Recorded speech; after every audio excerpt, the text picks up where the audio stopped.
Hey everybody, it's a beautiful day in Minnesota. I got the chainsaw with me and I'm going to be doing some edge feathering today. Now, edge feathering is one of those things that anybody can do on their property, given that they actually have timber growing on their property.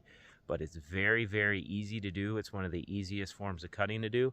And if you know what you're doing, and you know what type of cutting to do with the type of trees that you have on the edge of your woods, it can be a very, very powerful tool to add screening cover, to add food, to add woody regen to your property, and also enhance your bedding back in the timber. So I'm going to do a cut right here on this edge. You can see behind me, it's mostly aspen. I'll show you what type of cutting I'm going to do with this aspen, because there's definitely a purpose behind it.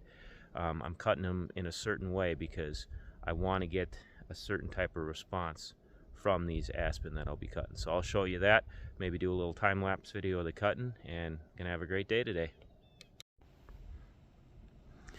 Alright, so this is the goal for the edge cut that I'm going to be doing on the other portion of this woods. So you can see the main woods is right over there. Well, that area was logged, and what we have is aspen regen leaching all the way out into this fallow area. Before the aspen regen, it was just grass here. But as soon as we cut those aspen, that root system went on fire, shot up hundreds of these little suckers, and it stops right here only because we plant this strip in a food plot. Otherwise, it would have probably went out another 10 yards. So this is what we're going for in the other part of the woods. I want this nice soft edge. I want this extra food in the regen. I want the food in the down trees. And I also want the screening cover for the bedding that's further back in the woods.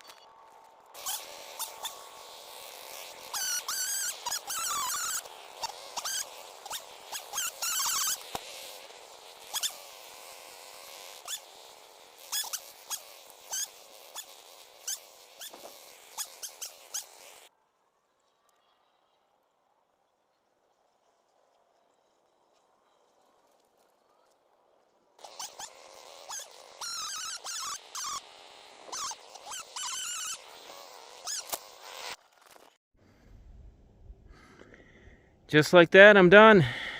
Maybe an hour of cutting. So I knocked trees down right along this edge. Got a few up there to kind of screen. Got a ladder stand back there, so I wanted to screen off here. The main trail left open is going to come out right there.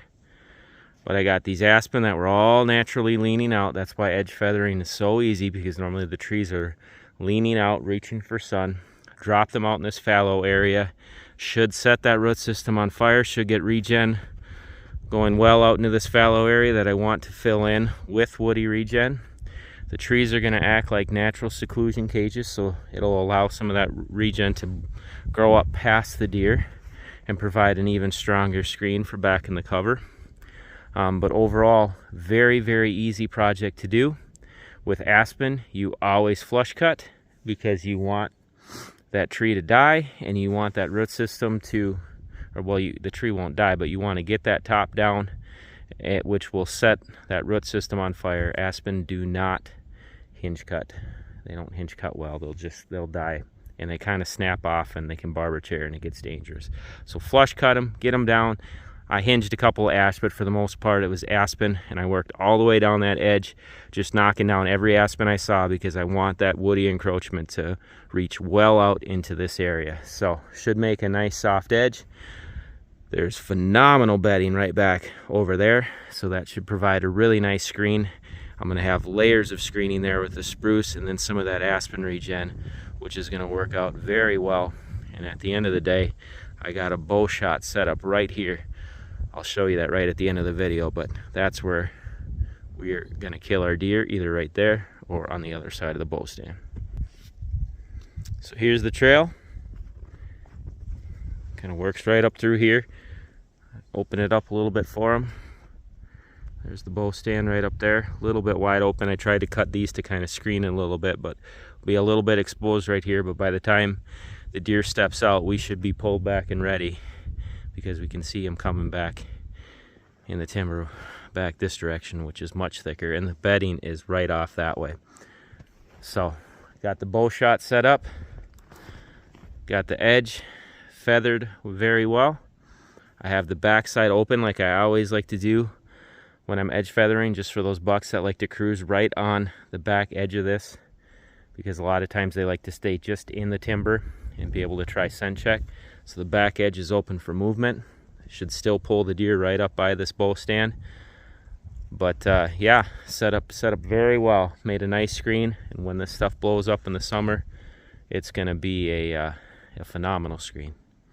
All right, you all take care. God bless.